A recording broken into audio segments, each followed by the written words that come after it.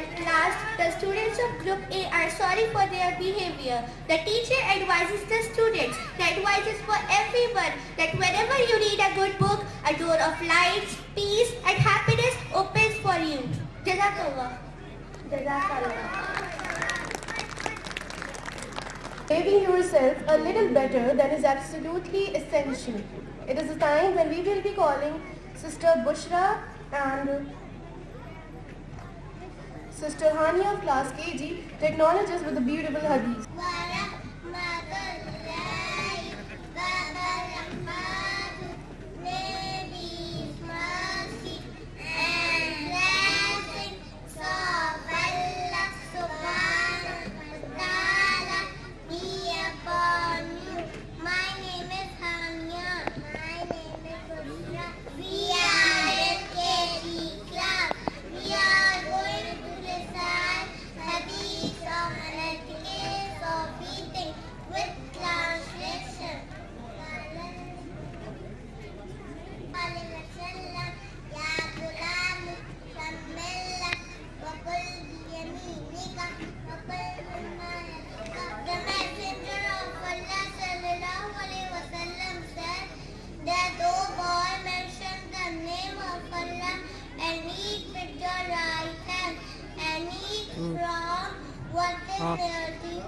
Sahih Bukhari, volume 7, hadith number 5376.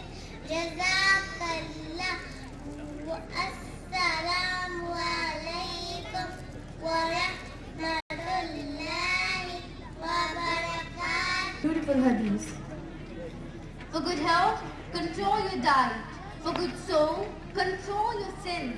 And for good faith, send blessings upon Prophet Sallallahu Alaihi Wasallam. We would like to call the girls of class 6A upon the stage to present a beautiful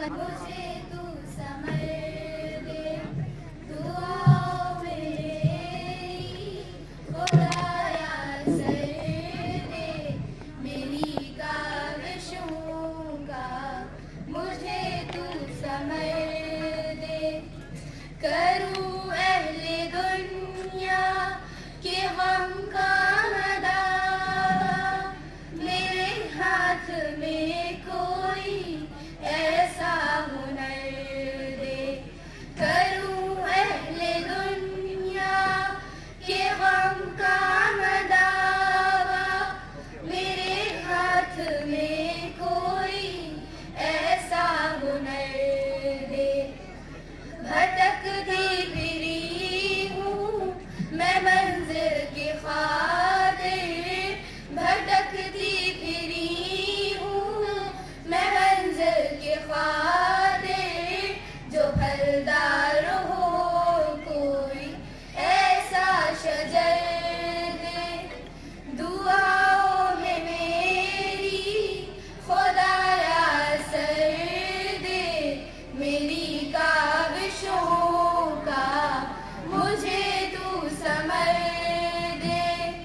जो माँ बाप का दर्द रखता हो दिल में, खुदाया मुझे ऐसा नूरे नजर दे। जो माँ बाप का दर्द रखता हो दिल में, खुदाया मुझे ऐसा नूरे नजर दे।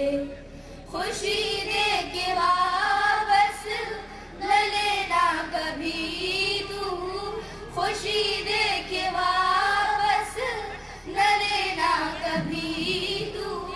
न हो शाम जिसकी तू ऐसी सहर दे।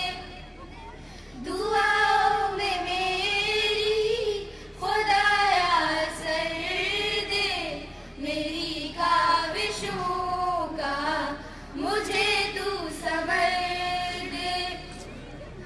जो माँ बाप का दर्द रखता हो दिल में, खुदाया मुझे ऐसा नूरे नजर दे। जो माँ बाप का दर्द रखता हो दिल में, खुदाया मुझे ऐसा नूरे नजर दे। खुशी दे के वापस न लेना कभी तू, खुशी दे के वापस न लेना कभी तू। न हो शाम जिसकी तू ऐसी सहर दे। मुझे मेरी खुदाया सर दे, मेरी काविशों का मुझे तू समझ दे। मुझे मालो जर दे कि मगरूर ना कर, मेरे दिल में अल्लाह तू अपना डर दे। मुझे मालो जर दे कि मगरूर ना कर, मेरे दिल में अल्लाह तू अपना डर दे। तमन्ना है मेरी ओ दीदार तेरा, तमन्ना है मेरी ओ दीदार तेरा। नजर आए मुझको तू ऐसी नजर दे। दुआओं में मेरी खुदाया सर दे, मेरी काविशों का मुझे तू समझ दे। मेरी काविशों का मुझे तू समझ दे। National symbols introduce you to the national identity elements of India. These symbols are intrinsic to the Indian identity and heritage. Indians of all demographic backgrounds across the world are proud of these symbols as they infuse a sense of pride and patriotism in every Indian soul. The students of grade KG and nursery are going to present national symbols of India on the stage. Muhammad Alham. I am from class KGB. Today I am telling about our national flag. The national flag of India is tricolor and it's designed by Pingali Venkaiah. There are 3 different colors: saffron, white and green. Saffron color stands for courage and sacrifice.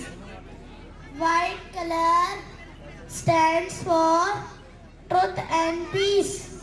Green color stands for truth and peace. Green color stands for courage and faith and prosperity. The navy blue Ashok Chakra in the center has 24 spokes.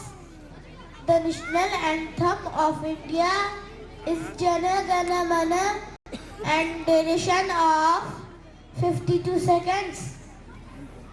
We stand in full attention whenever the national anthem is played as a sign of respect and love for our country. Thank you, Jazakallah.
May peace, mercy and blessings of Allah subhanahu wa ta'ala be upon all of you.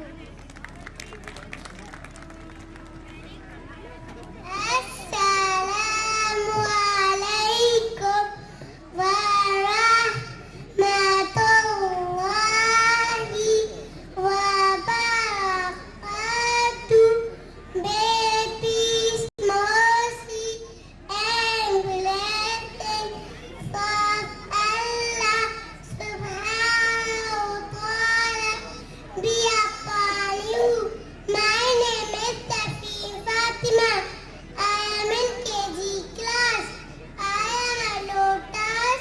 Lotus is regarded as the national pillar of India. I am a symbol of beauty, purity, and knowledge. I am an aquatic flower with round leaf flattened on the water. I grow in fresh water lakes, white or pink in color. Jazakallah everyone. Assalamu alaikum wa rahmatullahi wa barakatuh.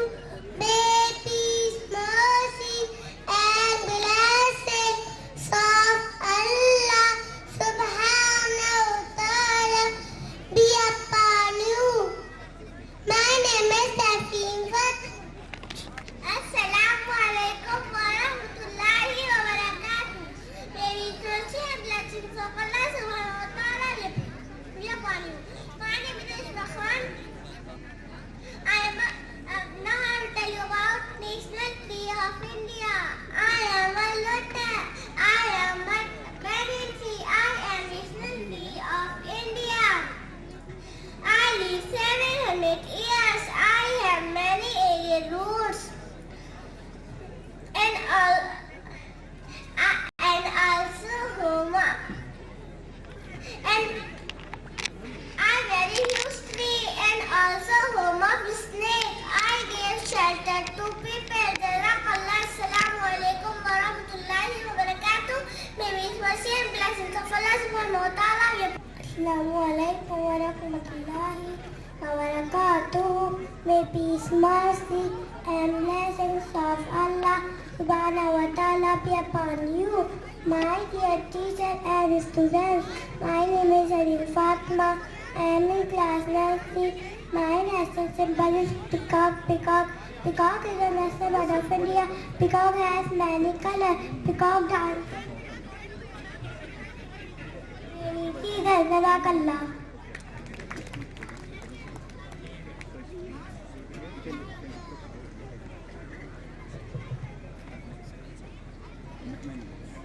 Assalamu alaikum wa rahmatullahi wa barakatuh. My name is Reem Fatima. I am from KG8. I am here to speak about the Indian national emblem. What is an emblem? An emblem is a seal reserved for use by a nation as a symbol of a nation. The Indian national emblem is the lion capital of Ashoka at Sarnath.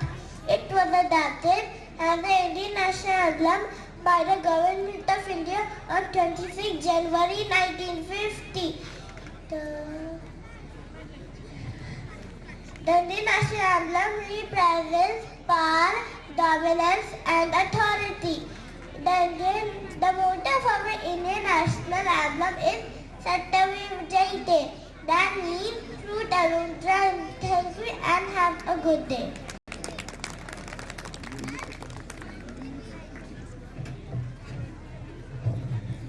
Assalamu alaikum wa rahmatullahi wa barakatuh. My name is Ulaifa bin Shoaib. I study in class KGC in Islamic Mission School. Today I present tiger. Tiger is national animal of India. It is wild animal. It has black stripes. Tiger is very strong and ferocious. It crawls. Jazakallah khair. Have a good day. Now everyone please stand up for national anthem. I am going to sing national anthem. Janagar mana adinayak jaya hai, Bharat bhagya vidhata.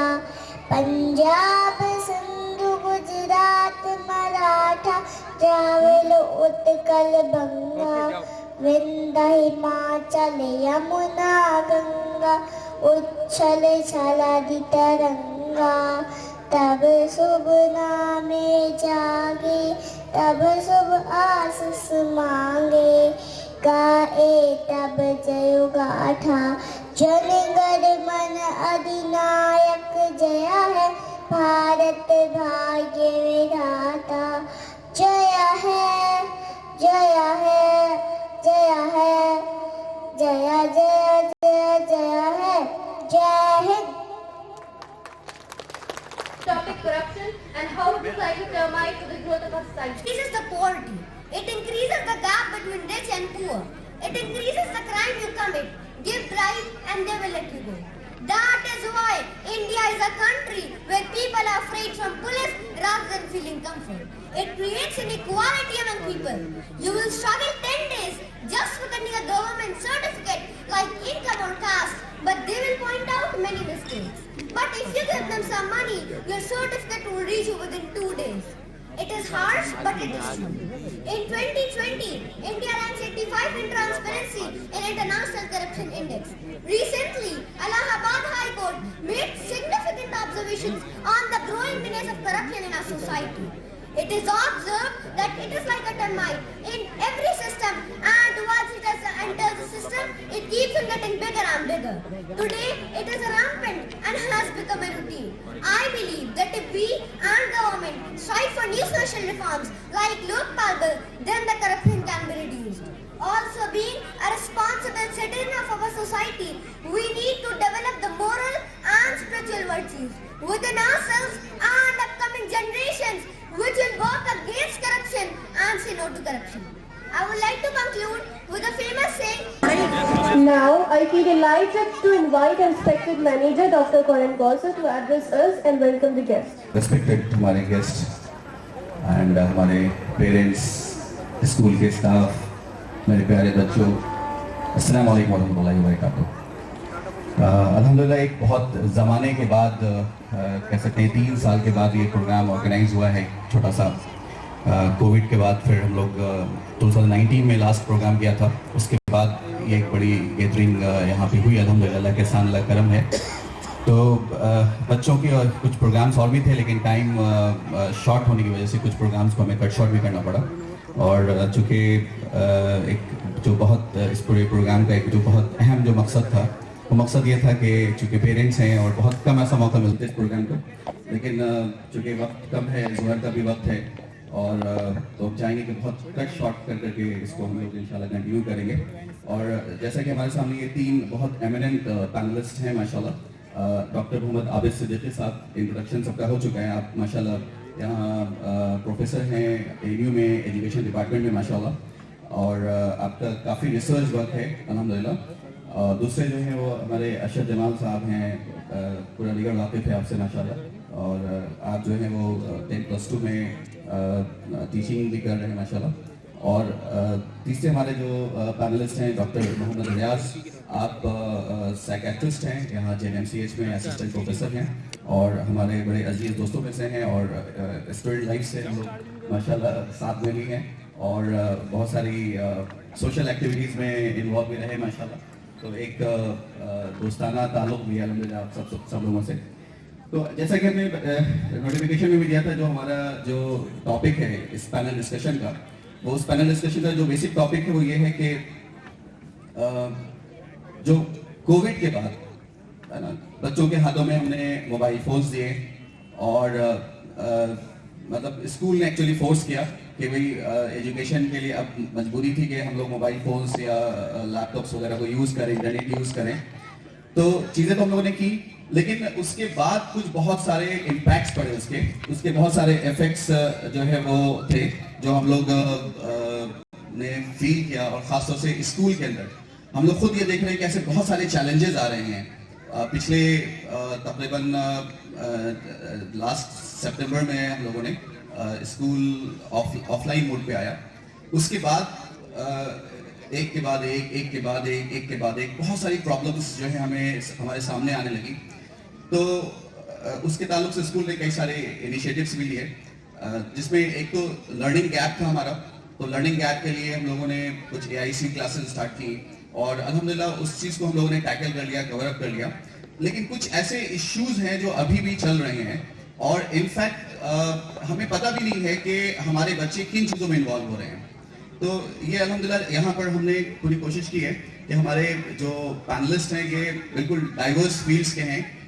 Doctor Abid Siddiqui साहब education से हैं माशाल्लाह, और मौलाना शाह साहब जो हैं आप नदवी भी हैं, तो कुरान और हदीस के रोशनी में बहुत अच्छी बातें यहाँ पे रख सकते हैं। और डॉक्टर रियाज साइकेट्रिस्ट हैं, तो बिग जो चाइल्ड साइकोलॉजी क्या कहती है उसके ताल्लुक से जो कुछ बातें यहाँ पर होंगे। तो मैं बहुत डिटेल्स पे नहीं जाऊँगा, मैं अपने पैनल से भी रिक्वेस्ट करूँगा कि जितना हम लोग कट शॉर्ट रहें, ताकि ज़्यादातर क्वेश्चंस हम लोग ले सकें। मेरा इरादा था कि कुछ क्वेश्चंस हम लोग पेरेंट्स से भी लेंगे, लेकिन वक्त मुझे परमिट नहीं कर रहा है कि मैं कुछ पेरेंट्स से क्वेश्चंस मैं उसको लूँ यहाँ पर। तो सबसे पहले मेरा सवाल डॉक्टर सिद्दीकी से है कि सर, आप यूनिवर्सिटी लेवल पर हैं, ग्रेजुएशन और पोस्ट ग्रेजुएशन के बच्चे आपके साथ हैं, तो आपको क्या लगता है कि ये जो प्री कोविड एरा है और फिर पोस्ट कोविड एरा आया, तो क्या चेंजेस महसूस कर रहे हैं आप उन बच्चों में, उस लेवल पे जो बच्चे ग्रेजुएशन के लेवल पर और पोस्ट ग्रेजुएशन के लेवल पर हैं? अस्सलाम वालेकुम व रहमतुल्लाहि व बरकातुहू।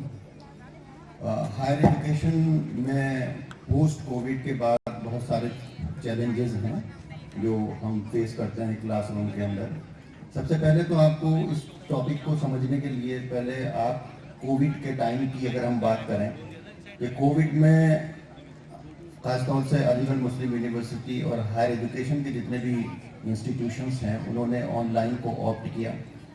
टीचर्स भी ऑनलाइन से वाकिफ़ नहीं थे, तो उनकी प्रोफेशनल डेवलपमेंट प्रोग्राम्स उनके लिए कराए गए और वो इक्विप्ड हुए, और उसके बाद उन्होंने क्लासेस लेना शुरू की।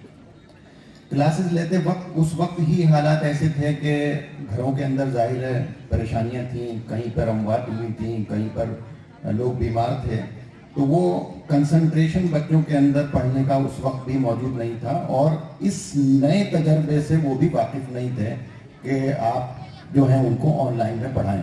बच्चों के पास फैसिलिटीज़ भी मौजूद नहीं थी, कुछ लोगों ने मोबाइल फ़ोन चलाना नहीं आता था, टीचर्स को नहीं आता था, स्टूडेंट की तो आप बात ही छोड़ दीजिए। उसके बाद फिर पेरेंट्स ने उनको मोबाइल मुहैया कराए, गवर्नमेंट ने भी इसकी तरफ एफर्ट किया और जो है फिर हमारा एजुकेशन का सिस्टम चला। उस सिस्टम में हमने ये महसूस किया कि लोग ऑनलाइन क्लासेस में को अटेंड करते थे, लेकिन उनकी परसेंटेज बहुत कम थी।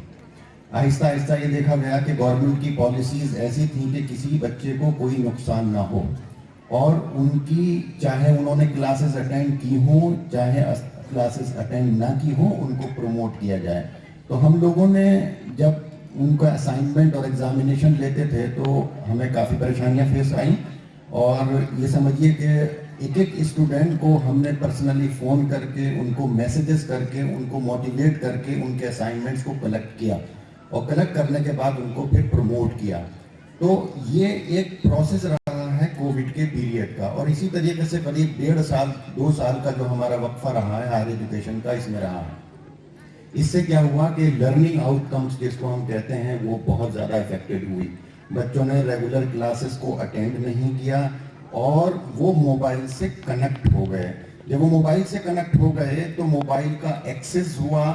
एक्सेस होने की वजह से बहुत सारे ऐप्स का उनको पता चला, और उसके बाद फिर वो इंटरनेट से दुनिया से कनेक्ट हो गए। इंटरनेट आप लोग जानते हैं कि ग्लोबल विलेज की तरह काम करता है। पूरी दुनिया के अंदर जो भी चीज़ें होती हैं वो उसके पास अवेलेबल हो जाती हैं। तो ये नई जनरेशन के जो बच्चे थे, और ये ख़ास तौर से हायर एजुकेशन के वो समझदार भी होते हैं, उन्होंने बहुत सारी चीज़ों को अपने अंदर समा लिया, और एजुकेशन से उनकी आहिस्ता आहिस्ता दूरी बढ़ती चली गई। उसका जो इम्पैक्ट है वो इस वक्त पूरी तरीके से हायर एजुकेशन के अंदर नज़र आ रहा है। हायर एजुकेशन के अंदर इस वक्त जो हमारे स्टूडेंट हैं वो क्लास अटेंड करना नहीं चाहते हैं। सबसे पहली चीज़ जो हमारे सामने नज़र आती है, क्योंकि वो हैबिचुअल हो चुके हैं कि क्लास ना अटेंड करना। दूसरी चीज़ ये है कि सिंसियरिटी उनके पास बिल्कुल नहीं है। सिंस बहुत ही कम स्टूडेंट हैं। अलीगढ़ मुस्लिम यूनिवर्सिटी का मैं आपको एग्जाम्पल दे रहा हूँ। It was suppose to be the best university and a teaching university also, research as well. ये रिसर्च की भी बात होती थी यहाँ पे, लेकिन ये टीचिंग के लिए जानी जाती थी कि यहाँ पे कभी क्लासेस में लोग जो है एब्सेंट नहीं होते, और परसेंटेज भी 75% अटेंडेंस ली जाती थी। आज वो अटेंडेंस कम हो गई है, रिलैक्सेशंस हो गए हैं, क्योंकि गवर्नमेंट भी नहीं चाहती कि किसी को बच्चे को रोका जाए। तो ये जो फ्लेक्सिबिलिटी हमारी आई है, कंसंट्रेशन का लेवल डाउन हुआ है, लर्निंग आउटकम्स कम हुई हैं, बच्चों को की जो रॉ मेमोरी है उस पर असर पड़ा है, क्रिएटिविटी खत्म हुई है, और बच्चे की लिखने की आदत खत्म हो गई है। आज के जो बच्चे हैं, अगर आप उनसे कहिए कि आप 2 पेज लिख लीजिए तो they find it difficult to write. लिखना उनके लिए बहुत बड़ी अजाब माना जाता है। हाँ, अगर आप उनसे कहिए कि 4 ऑब्जेक्टिव क्वेश्चंस हैं, किसी एक पर टिक कर दीजिए, तो वो उसको बड़ी आसानी से टिक कर देते हैं। तो क्रिएटिविटी जिसको हम कहते हैं, पहले ये होता था कि बच्चे पूरी नोटिंग करते थे जो लेक्चर हुआ करता था। आज बच्चों ने किताबें पढ़ना छोड़ दिया है। They are relying on the internet knowledge. Internet पे जो चीजें पड़ी हुई हैं सिर्फ उस पर ही वो रिलाई करते हैं, और किताबें पढ़ना छोड़ दिया है। किताबों के नाम आप पूछ लीजिए हायर एजुकेशन के स्टूडेंट से, वो बमुश्किल तमाम किताबों के नाम वो बता पाएंगे। और क्वालिटी एजुकेशन डाउन हो गई है। टीचर की रेस्पेक्ट भी उनके दिलों के अंदर नहीं है, क्योंकि जब आपको मटेरियल अवेलेबल हो जाता है तो फिर आप जो है क्लासरूम से दूर हो जाते हैं, और जब आप क्लासरूम से दूर हो जाते हैं और एग्जामिनेशन भी आपके लिए बिल्कुल एक हलवे की तरह कर दिया जाता है कि whatever you are writing in examination the teacher is awarding the marks. Teacher award कर रहा है मार्क्स, तो उससे ये सारी प्रॉब्लम्स आती हैं। उनकी जो एबिलिटी है राइटिंग की वो बिल्कुल खत्म हो गई, रीडिंग की एबिलिटी खत्म हो गई, कॉन्फिडेंस लेवल नीचे आ गया है, उनका सेल्फ कॉन्सेप्ट लो हो गया है, एस्पिरेशन लेवल पर उनके असर पड़ा है, गोल को अचीव करने का जो हार्ड वर्क का टेम्परामेंट है वो भी उसके अंदर कमी आई है।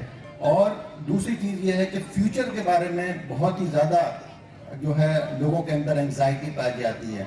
एंजाइटी, स्ट्रेस, फ्रस्ट्रेशन, डिप्रेशन, ये सारी आम चीजें हो गई हैं। तो हायर एजुकेशन में अभी जो है हमें इसका साथ साथ में थोड़ा सा सलूशन भी बताता चलूंगा कि गाइडेंस एंड काउंसलिंग की सख्त जरूरत है। गाइडेंस एंड काउंसलिंग सिर्फ स्टूडेंट को ही जरूरत नहीं है, बल्कि गाइडेंस एंड काउंसलिंग की पेरेंट्स को भी जरूरत है। क्योंकि पेरेंट्स भी नहीं समझ पा रहे हैं कि इन बच्चों को अपनी पुरानी रविश पर लाने के लिए क्या किया जाए। तो बहुत सारी चीज़ें हैं, जैसे अभी डॉक्टर साहब ने बताया कि हम लोगों ने बहुत सारे प्रोग्राम शुरू किए हैं, तो उनको स्पोर्ट्स के अंदर उनका एंगेजमेंट किया जाए। जिस तरीके से ये प्रोग्राम कंडक्ट किया गया है, ये प्रोग्राम जो है स्टूडेंट को कॉलेज से अटैच करने के लिए, इंस्टीट्यूशन से अटैच करने के लिए, उनके टोटल पर्सनैलिटी डेवलप करने के लिए काफ़ी मुस्बत साबित होते हैं, पॉजिटिव साबित होते हैं। तो ये कुछ चीज़ें हैं, बहुत ही शॉर्ट में, मुझे वक्त मिलता तो और भी मैं इसको एक बात करता। Thank you. जज़ाकल्लाह sir, thanks a lot. It's very alarming situation right now. Parents have to understand that कि जो अभी हालात चल रहे हैं बच्चों के, वो बड़े ख़तरनाक उससे हैं, क्योंकि हम भी खुद पेरेंट्स हैं और यहाँ मैनेजमेंट में भी हैं, तो बहुत सारे इश्यूज हमें डील करने पड़ रहे हैं। और इनफैक्ट हमारी जो डिसिप्लिनरी कमेटी है, वो डिसिप्लिनरी कमेटी के मेंबर्स को हमें बढ़ाना पड़ा, उसकी तादाद बढ़ानी पड़ी, ताकि इतने इश्यूज आने लगे कि कुछ लोग स्पेशली डेलीगेट कर दिए गए कि इन इश्यूज को सॉल्व करें, उनको देखें और उनकी तह तक पहुँचें। तो it's a very alarming situation, और पेरेंट्स अगर बहुत कोई मुस्बत स्टेप नहीं उठाएंगे तो बहुत नुकसान होगा, क्योंकि आने वाला जो वक्त है उसमें जब बच्चे मार्केट में जाएंगे और उनके पास स्किल्स नहीं होंगी, तो वो बच्चे कहीं स्टैंड नहीं कर सकते हैं। डॉक्टर रियाज, आपसे मेरा क्वेश्चन है, सवाल ये है, क्योंकि you are dealing with psychiatric patients and also, तो क्या आपको कुछ ऐसा लगता है कि इस कोविड के बाद बच्चों के अंदर मोबाइल फोन्स यूज की वजह से कुछ ऐसे केसेस बढ़े हैं, या क्या प्रॉब्लम्स पे कुछ आपको क्या लगता है फ्रीक्वेंसी बढ़ चुकी है? कुछ आप इस पे रोशनी डालेंगे। Most important thing is that we should differentiate, मतलब हमें दो चीज़ों में फर्क करना बहुत ज़रूरी है, प्रॉब्लमेटिक इंटरनेट यूज या स्मार्टफोन यूज। दूसरा addiction. Addiction is a very derogative term. अपने बच्चे को या किसी भी फैमिली के मेंबर्स को ऐसे एड्रेस करना अप्रोप्रिएट नहीं है कि you are addicted to a mobile phone. Basically that was a problematic internet use और problematic smartphone use. We should discriminate it. हमको दोनों को डिफरेंशिएट करना की बहुत जरूरत है, नंबर 1। नंबर 2 के इसके आउटकम्स हम सब जान रहे हैं।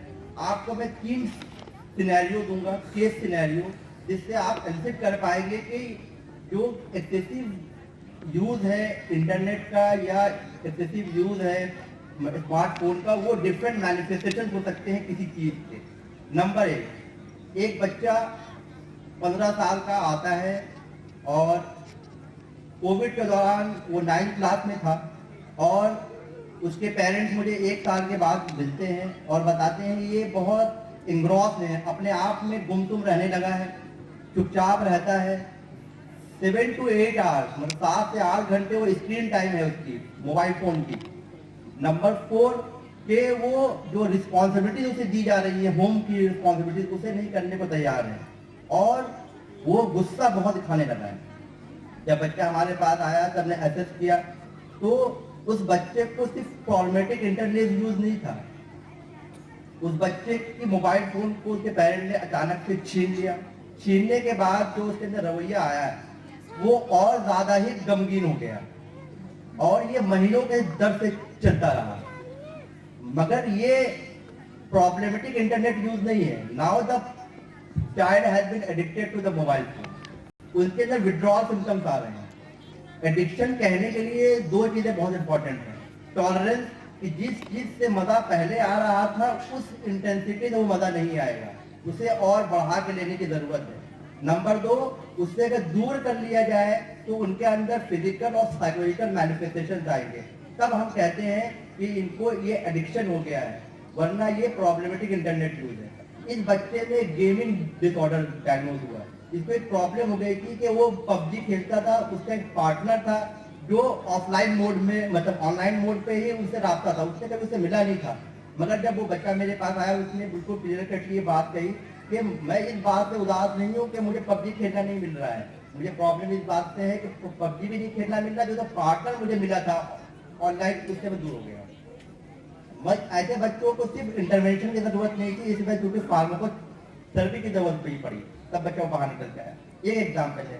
दूसरा एग्जाम्पल है, जैसे किसी बच्चे के अंदर प्रॉब्लम है, जैसे ADHD एक बीमारी होती है जिसमें होता है कि बच्चा एक जगह सुकून से नहीं बैठता है, उसे एक्सपेरिमेंट करने का शौक होता है, नई नई चीजों को देखने का शौक होता है। मगर कोविड एरा में जब उनके पास स्क्रीन मिल गया तो उनकी ये जो इंटेंसिटी और बढ़ गई। तो ये मैनिफेस्टेशन है कि वो बीमारी से प्रॉब्लम में थे और उसके वजह से इनका मैनिफेस्टेशन बढ़ गया। तीसरा यही है कि इंटरनेट या स्मार्टफोन की यूज से हमारे अंदर टेम्पर टेंट्रम आ गए, मतलब गुस्सा ज्यादा दिखाने लगे बच्चे। तो ये बहुत कॉमन फिनोमेना है। स्किल्स की कमी आ गई, लो सेल्फ स्टीम होने लगा, और सबसे इंपॉर्टेंट है स्लीपिंग डिस्टर्बेंसेस। स्लीप साइकिल ही पूरा अल्टर हो गया।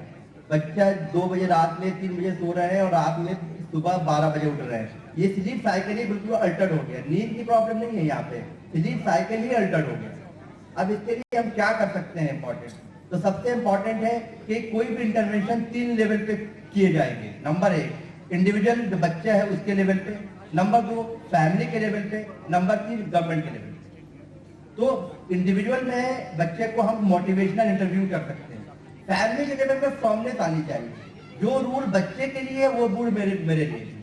ऐसा नहीं है कि मैं तो ज्यादा इस्तेमाल कर रहा हूँ स्मार्टफोन और बच्चे को रेस्ट्रिक्ट कर रहा हूँ। तो फैमिली के लिए इंपॉर्टेंट है, फैमिली के लिए इंपॉर्टेंट है कि इसको जोन बनाए, कि मोबाइल फ्री जोन, कि ये पीरियड है 4 से 6 के बीच में घर में कोई भी इस्तेमाल नहीं करेगा मोबाइल को। इसको इन्फोर्स करने की जरूरत है। नंबर 3 कि बच्चा अगर बच्चा है या कोई भी बंदा है जो मोबाइल स्मार्टफोन से ज्यादा अटैच है, तो उसको हम कैसे कम्युनिकेट करेंगे? जनरली क्या होता है कि कोई बच्चा देख रहा है मोबाइल, हम बोलते हैं भाई अयान छोड़ दो, भाई अयान छोड़ दो। ऐसे वो बच्चा कभी नहीं सुनेगा। आप उसके पास जाइए, उसका पीठ थपथपाइए, बोलिए आई कांटेक्ट मेंटेन करें, तब उसे मैसेज दीजिए बेटा मोबाइल रख दीजिए। आप दूर से बार बार बोलते रहेंगे, उसमें कोई फर्क नहीं पड़ेगा। तो ये बहुत स्लाइट बिहेवियर चेंज है जिसे करने से आपको फायदा दिखेगा। तो ये कुछ चीजें हैं। जज़ाकल्लाह डॉक्टर रियाज, बहुत अच्छी बात की आपने। और हम लोगों ने भी देखा जैसे ही बच्चे यहाँ स्कूल आए, ऑफलाइन मोड पर जब आए बच्चे, तो ये ADHD वाली प्रॉब्लम, अटेंशन डेफिसिट जो डिसऑर्डर का जो मसला था, बड़ा जबरदस्त था। इवन मतलब बच्चे आधे घंटे क्लास में बैठना नहीं चाहते थे। मतलब दे हैव द हैबिट कि किसी तरह के, बिकॉज जो ऑनलाइन क्लासेस हुई तो कोई उसका टाइम टेबल नहीं, उसमें कोई बच्चा जो है वो वीडियो ऑफ करके क्या कर रहा है क्या नहीं कर रहा है, तो एक प्रॉब्लम आई। लेकिन अल्हम्दुलिल्लाह नाउ कह सकते हैं कि एकेडमिक्स के लेवल को और इन चीज़ों को तो हम लोगों ने टैकल काफ़ी हद तक करने की कोशिश की है। और एक स्टडी भी हुई है, मैं यहाँ पे रखना चाहूँगा, ऋषिकेश के कुछ स्कूलों में हुई है, और that research says that suggests that the mobile phone use has become such a considerable part of teenagers' life that it is almost invisible. यानी हमें नजर भी नहीं आ रहा है कितना बच्चे यूज कर रहे हैं, and they do not necessarily realize their level of dependence addiction to their cell phones. कि वो इतना जबरदस्त उनको एडिक्शन हो गया है कि पेरेंट्स भी उसको एनालाइज नहीं कर पा रहे अभी एट प्रेजेंट। वो अच्छा, इसमें कहीं ना कहीं मैंने जो देखा है, जो मेरा अपना जो एक्सपीरियंस रहा है स्कूल के मामले में, जो हमने देखा, तो मदर का रोल बहुत खतरनाक रहा है। यानी फादर को बहुत सारी चीजें पता भी नहीं है, ठीक है, और मदर जो है वो बहुत फ्री एक्सेस मोबाइल को और इंटरनेट को प्रोवाइड किया। और इवन ऐसा भी हुआ कि कई जिन बच्चों को हमने देखा कि जिनके पेरेंट्स ने उनको पर्सनल मोबाइल फोन दे दिया है, उन बच्चों के साथ बहुत प्रॉब्लम्स आई हैं, मतलब बिहेवियरल बहुत इश्यूज आए हैं इस तरीके की। तो मेरी एक रिक्वेस्ट पेरेंट्स है कि किसी भी कंडीशन में बच्चों को पर्सनल मोबाइल फोन्स ना दें। बल्कि एक पेरेंट का मैं आपको वाकया भी सुनाऊं कि एक फादर आते हैं और हमने कहा कि आपने क्यों अपने बच्चे को मोबाइल फ़ोन दे दिया, तो उन्होंने कहा कि साहब मैंने तो नहीं दिया है, इस बच्चे के मामू ने गिफ्ट कर दिया है, ठीक है। तो मैंने कहा कि आपको रोकना चाहिए। कहा कि जब हमने अपनी वाइफ से कहा कि साहब इसका फ़ोन सीज किया जाए, तो मदर का जवाब ये है कि साहब आपके भाई ने तो दिया नहीं है, ठीक है, हमारे भाई ने दिया तो आपको प्रॉब्लम हो रही है। तो this is not a good idea. आपको समझना पड़ेगा कि ये प्रॉब्लम है, इसको टैकल करना है हमें। मेरा नेक्स्ट क्वेश्चन, जो वक्त बहुत कम है तो मैं चाहूँगा कि बहुत शॉर्ट में हम लोग कुछ और क्वेश्चंस लें। मेरा नेक्स्ट सवाल है मौलाना आशिक जमाल साहब से कि ये बच्चे एक बहुत बड़ी नेमत हैं, अल्लाह की तरफ से जो है वो दी गई है नेमत, और इन बच्चों के ताल्लुक से, इनकी तरबियत के ताल्लुक से खासतौर से हमें आज के डेट में इस कंडीशंस में क्या करना चाहिए? आप कुछ इस पर रोशनी करें। बिस्मिल्लाहिर्रहमानिर्रहीम। पेरेंट के लेवल पर सबसे बड़ा मसला यही है, और आज सुबह से हम लोग जिस प्रोग्राम में हैं इसी तरफ तवज्जो दिलाई जा रही है। अभी डॉक्टर साहब ने जिस आयत से अपने गुफ्तगू का आगाज किया, या अय्युहल्लज़ीना आमनू क़ू अनफुसकुम व अहलीकुम नारा, एक बच्ची ने दुआ पढ़ी, अल्लाहुम्मा अहसन का खल्क़ी व अहसिन खुल्क़ी। ये कुरान मजीद अल्लाह के रसूल सल्लल्लाहु अलैहि वसल्लम के इरशादात, ये हमारी जिम्मेदारी हमको याद दिलाते हैं। बच्चे अल्लाह की इनायत भी हैं और अल्लाह की अमानत भी है हमारे हाथ में, और हम जैसा उनका मुस्तकबिल बनाना चाहें वो हमारे हाथ में है। तो पेरेंट की पहली बड़ी जिम्मेदारी ये है कि इस अमानत को अमानत समझें और उनको उसी लिहाज से बनाए और संवारें। तो ये जो दुआ है कि अल्लाह तूने मुझे अच्छी सूरत अता कर दी, अच्छी साख्त पर पैदा किया, तो मेरी सीरत को भी अच्छा बना। अल्लाह के रसूल सल्लल्लाहु अलैहि वसल्लम ने जो बार बार इरशाद फरमाया कि उनको अच्छी आदत सिखाओ। अल्लाह ताला ने जो कहा कि उन्हें तुम जहन्नम की आग से बचाओ। तो ये असल जिम्मेदारी वालिदैन की है कि अल्लाह ने उन्हें ये अतिया दिया है, तो इनकी तरबियत की पूरी जिम्मेदारी कबूल करें पहले रोज से। तालीम उसके बाद है, तालीम जाकर के स्कूल में होगी, लेकिन स्कूल भेज करके भी पेरेंट बड़ी जिम्मा नहीं हो सकते कि हमने स्कूल को दे दिया तो वो जिस तरह की तालीम देगा बस वो काफी है। उसकी तालीम, तालीमी निज़ाम, उसकी तालीम का तरीका, उस पर भी नजर रखने की ये पेरेंट की जिम्मेदारी है।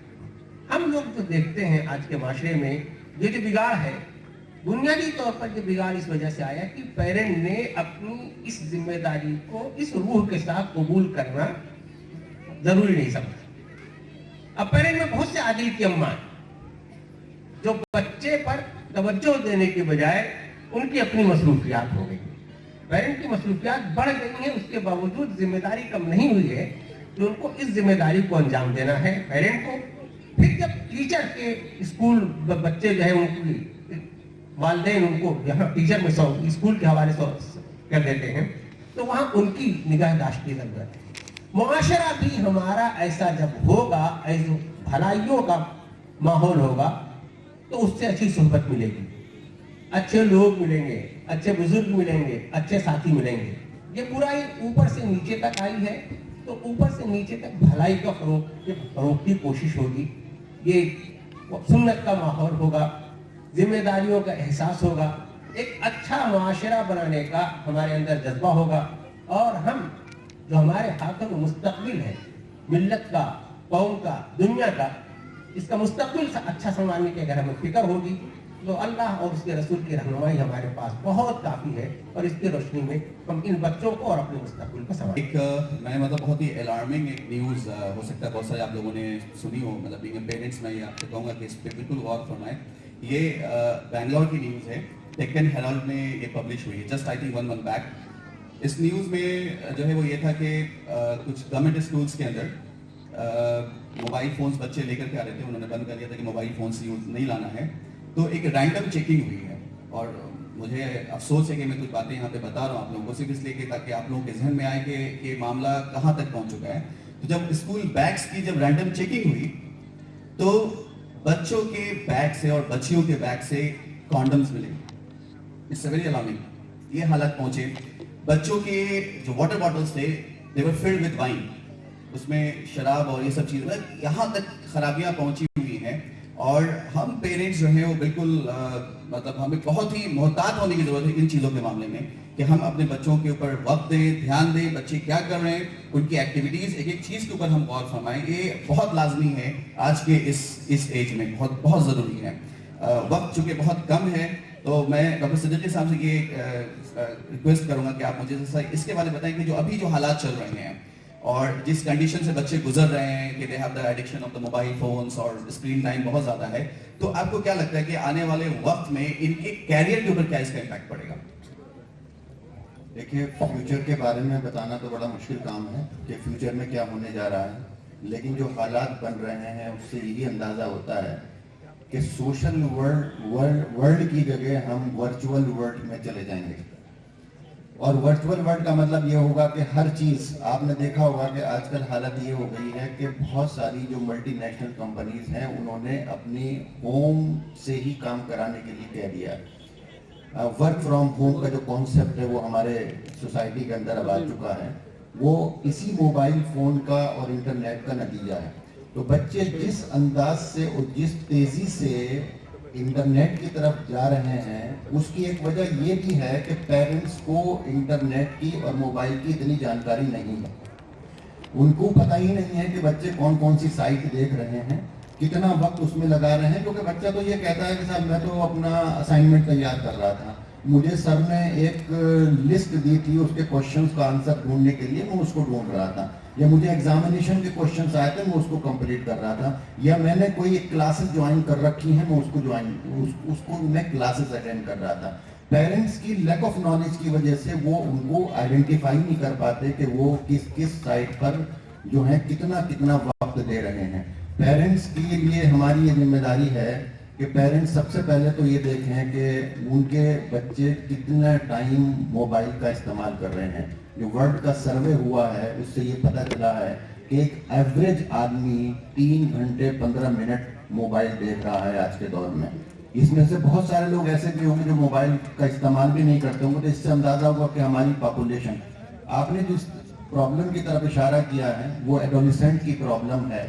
ये एडोलेसेंट जो हैं जिनकी तादाद हिंदुस्तान के अंदर करीब 25.3 करोड़ है, ये 10 साल से लेकर के 19 साल के बीच के स्टूडेंट हैं और ये सबसे ज्यादा वल्नरेबल ग्रुप कहलाता है।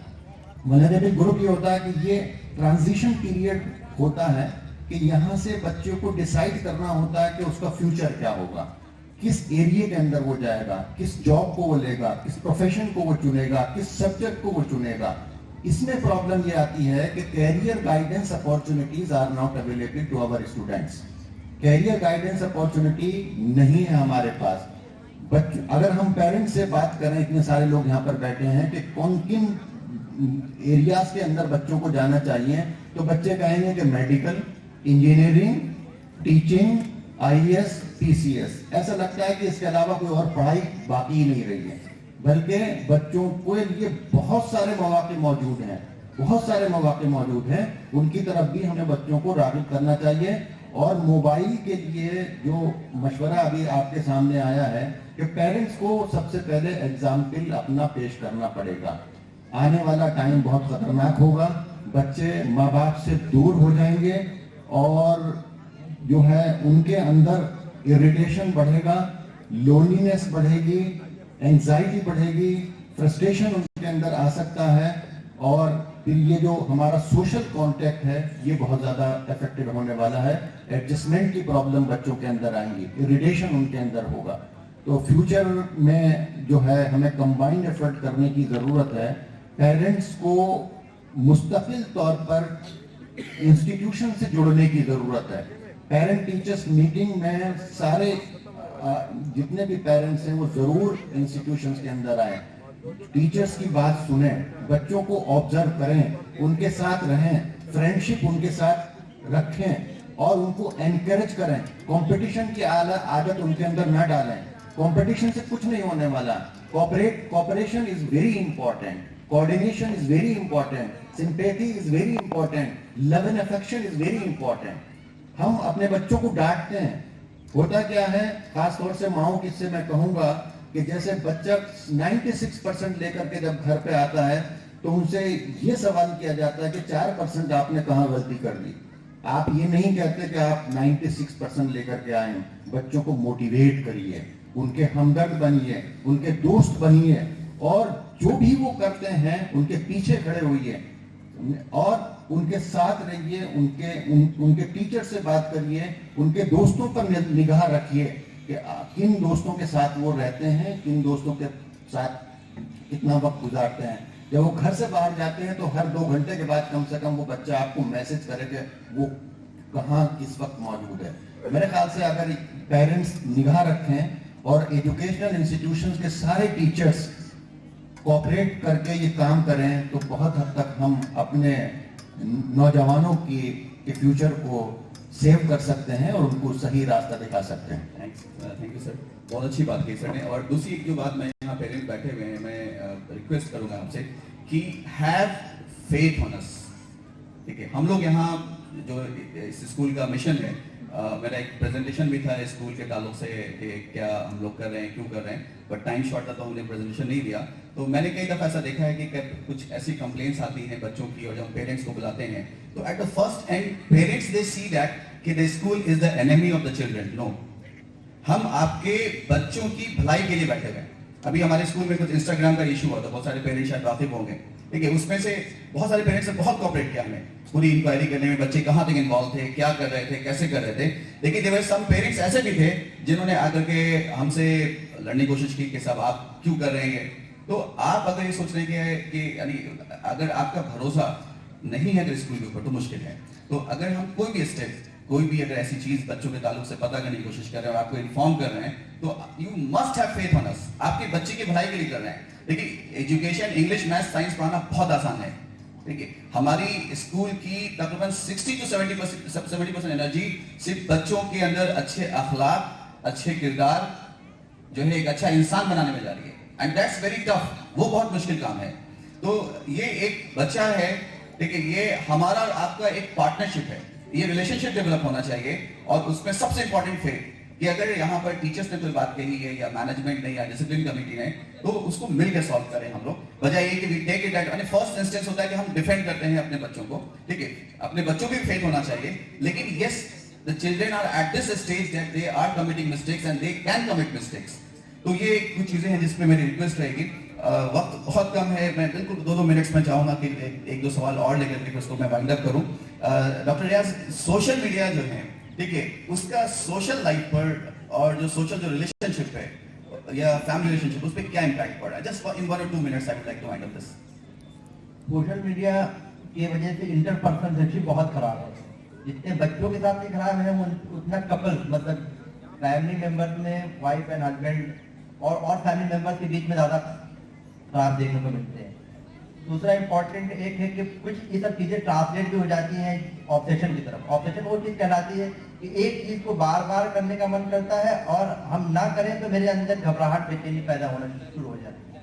इसको ऑब्सेशन बोलते हैं। देखिए, पहले तो सोशल मीडिया का अटैचमेंट वो ऑब्सेशन में तब्दील होता है, फिर वो लास्ट स्टेज में डिपेंडेंस में तब्दील हो सकता है। तो हम लोगों को बस वार्निंग साइंस चाहिए कि बच्चे प्रॉब्लमेटिक इंटरनेट यूज कर रहे हैं या वो ऑब्सेशन और डिपेंडेंस की तरफ जा रहे हैं। इसके लिए बस 3 स्टेप्स अगर किए जाए। सबसे बड़ी प्रॉब्लम है कि हमारे अंदर विल नहीं, हम खुद ही इंप्लीमेंट नहीं करना चाहते हैं। बहुत फाइनल आंसर यही है कि ज्यादा एडिक्शन की प्रॉब्लम नहीं है, प्रॉब्लम है प्रॉब्लमेटिक इंटरनेट यूज। मगर हम अपने घर में कानून लगाना चाहते ही नहीं। जब तक हम अपने ऊपर इंप्लीमेंट नहीं करेंगे तो बच्चों का इंप्लीमेंट नहीं होगा। तो सबसे पहले विल की कमी है। नंबर 2, आप किड जोन बनाए। बहुत सारे एंड्रॉइड फोन में किड जोन आते हैं। बच्चे को दूर नहीं किया जा सकता, मगर उसके स्क्रीन टाइम को लिमिट किया जा सकता है। कैसे करेंगे? आप एक स्पेस बनाएंगे, किड स्पेस, उसका टाइम लिमिट चूज करेंगे और उसमें कुछ ऐप डाल देंगे और बच्चे को डेजिग्नेट करेंगे। तुम पूरे दिन भर में बताओ कितने बजे से कितने बजे तक तुम्हें ये चीज देखनी है, वो डेजिग्नेट कर देगा। उस वक्त उससे और कोई सवाल नहीं होना चाहिए। उस वक्त वही सवाल जो उसने डेजिग्नेट किया है कि 4 बजे से 4:30 बजे तक मुझे ये देखना है। तीसरा, ब्राउजिंग हिस्ट्री आप देखिए कि बच्चा ब्राउज क्या कर रहा है, क्या क्या चीजें देखता है। ये 3 स्टेप अगर हम करेंगे तो ये 90 मतलब 70 to 80% चीजों को हम कवर कर सकते हैं। मगर इसकी शुरुआत कहाँ से होती है? अपने विल से। वो विल फैमिली लेवल पे लागू होना चाहिए। जज़ाकल्लाह, यानी बहुत अच्छी बात कही। सबसे पहला स्टेप तो being a father and mother हमें उठाना पड़ेगा कि हम अपने मोबाइल यूज को लिमिट करें, पहली चीज। दूसरी चीज ये कि बच्चों को पर्सनल फोन बिल्कुल कतई ना दी जाए। अगर बच्चों को जरूरत है, जैसे कुछ अगर ऐसी चीज, हालांकि हमने पूरी कोशिश की है कि हम स्कूल को ऑफलाइन मोड पर लेकर आए, but yes there are some projects and all. तो वो जब बच्चे जब इंटरनेट यूज कर रहे हैं तो पेरेंट्स की रिस्पॉन्सिबिलिटी बनती है कि वो उसको मॉनिटर करें कि वो यूज क्या कर रहे हैं, ठीक है। तो लास्ट क्वेश्चन जो है मैं मौलाना आशिफ साहब से करना चाहूँगा कि आप चूँकि एजुकेशन इंस्टीट्यूट से जुड़े हुए हैं और खासतौर से 10+2 के बच्चों को डील कर रहे हैं, तो स्कूल के लिए और टीचर्स के लिए क्या आप हिदायत देना चाहेंगे कि हमें क्या स्टेप्स उठाना चाहिए कि ये जो एक इतना ज़बरदस्त एपिडेमिक फैल रहा है, तो बीइंग अ स्कूल मैनेजमेंट और being a teacher, what step should we take? इस सिलसिले में तो बहुत ज़्यादा बेहतर मशवरा हमारे डॉक्टर रियाज साहब और डॉक्टर सिद्दीकी साहब दे सकते हैं। आपके यहाँ पहुंच करके जो मैंने देखा और जो मैंने महसूस किया वो ये कि जो चाहिए वो अल्लाह का शुक्र है कि आप बहुत बेहतर तरीके से कर रहे हैं। जो माहौल चाहिए बच्चों को, जो तालीम चाहिए बच्चों को, जिस तरह की जहनसाजी चाहिए बच्चों को, आप वो दे रहे हैं। टीचर्स और पेरेंट्स का जो राब्ता चाहिए और पेरेंट्स को जिस तरह से स्कूल पर भरोसा करना चाहिए, ये देख करके ऐसा गुमान होता है कि कहा जाना चाहिए कि आपके बच्चे महफूज हाथों में। जो लोग इस जिम्मेदारी को कबूल किए हुए हैं कि आपके बच्चों का दोनों जहान संवारेंगे, जिनका मिशन ये है, तो आपने बहुत सोच समझ करके एक आला दस्तगाह का इंतखाब किया है। हम लोगों को अल्लाह का शुक्र अदा करना चाहिए कि हमारे शहर में हमारे पास एक इतना अच्छा ऑप्शन मौजूद है। तो हम तो करने का जो असली जो काम है, जाहिर है कि वो माहिरीन बताएंगे, लेकिन ये कि ये इंतखाब, ये जज्बा, ये मेहनत, ये कुर्बानी और ये तमाम इस बात की उम्मीद दिलाता है कि इंशाअल्लाह हमारा जो आज के मुकाबले में कल है वो ज़्यादा बेहतर होगा, हमारे बच्चों का कल ज़्यादा बेहतर होगा। और हमने जो एक ख्वाब सजाया कि हमारे बच्चे इस दुनिया में भी सुरखरू हो और आखिरत में भी सुरखरू हो, तो उनको स्कूल की सतह पर यह रहनुमाई मिल गई। ये बहुत अल्लाह का शुक्र अदा करने की बात। जज़ाकल्लाह खैर, अल्लाह ताला आपको जज़ाए खैर दे। और मैं इस चीज़ को, प्रोग्राम को यही वाइंड अप करने की कोशिश करूँगा। और in fact being a school management, मैं ये पूरी कोशिश हमारी है कि बच्चे हमारे जो हैं यानी एकेडमिक्स में बहुत एक्सेल करें अल्हम्दुलिल्लाह, लेकिन साथ में बहुत अच्छे अखलाक के साथ, किरदार के साथ डेवलप हो। और हमारे इस मुल्क को जो है ऑनेस्ट एंड कमिटेड प्रोफेशनल्स की रिक्वायरमेंट है। अगर डॉक्टर्स बने तो हमें पता है कि बहुत सारे डॉक्टर्स की डिवीजन वाले भी होते हैं, इंजीनियर्स हैं, जजेस हैं, ये सारी चीज़ें, लेकिन अगर वो ऑनेस्टी है, वो कमिटमेंट्स हैं, वो डेडिकेशंस अगर शुरू से अगर हमने इंस्टिल कर दिए हैं तो ये हमारे मुल्क के लिए भी बहुत बड़ा सरमाया बन सकते हैं। और इसमें मैं चाहूँगा कि पेरेंट्स फुल हमें कोऑपरेट करें। एंड आखिरी फिर वही बात मैं कहूँगा कि हैव फेथ ऑन अस, हम पे भरोसा करें। आपके बच्चे की जो भी कोई इश्यूज हैं, कोई प्रॉब्लम्स हैं, we are very open to discuss. और हम चाहते हैं कि बच्चों के अंदर अच्छे अखलाक, अच्छे किरदार डेवलप हों। तो मैं इस प्रोग्राम को यहीं पे इख्तिताम करता हूँ और सभी लोगों का तहे दिल से शुक्रिया। अल्लाह सुब्हानहू व तआला हम सब लोग के यहाँ बैठते हैं और आने को कबूल फरमाए। एंड मैं मौलाना अशरफ साहब से दरख्वास्त करूँगा कि आप दुआ करा करके इस प्रोग्राम को खत्म कराएंगे। बिस्मिल्लाहिर्रहमानिर्रहीम। अल्लाहुम्मा सल्लि व सल्लिम तबारक रब्बना व तआला या ज़ल जलाल वल इकराम। ला इलाहा इल्लल्लाहु वहदहु ला शरीका लहु लहुल मुल्कु व लहुल हम्दु युहयी व युमीतु व हुवा अला कुल्ली शैइन क़दीर। सुब्हानल्लाहि वल्हम्दुलिल्लाहि व ला इलाहा इल्लल्लाहु वल्लाहु अकबर व ला हौला व ला कुव्वता इल्ला बिल्लाहिल अलिय्यिल अज़ीम। रब्बना आतिना फिद दुनिया हसनह व फिल आखिरति हसनह व क़िना अज़ाबन नार। रब्बना आतिना फिद दुनिया हसनह व फिल आखिरति हसनह व क़िना अज़ाबन नार। रब्बना आतिना फिद दुनिया हसनह व फिल आखिरति हसनह व क़िना अज़ाबन नार। रब्बी औज़िअनी अन अश्कुरा निअमतक अल्लती अनअमत अलैया व अला वालिदैया व अन अअमला सालिहन तर्ज़ाहु वअदखिलनी फी इबादिक। रब्बना तक़ब्बल मिन्ना इन्नका अंतस Samiul Aleem. Rabbi इग़फिर वरहम वअन्त खैरुर राहिमीन। Rabbi इग़फिर वरहम वअन्त खैरुर राहिमीन। Rabbi इग़फिर वरहम वअन्त खैरुर राहिमीन। Subhan रब्बिका रब्बिल इज़्ज़ति अम्मा यसिफून व सलामुन अलल मुरसलीन वल्हम्दुलिल्लाहि रब्बिल आलमीन। यह नमाज का भी इंतजाम है, हमारे नीचे जो है वो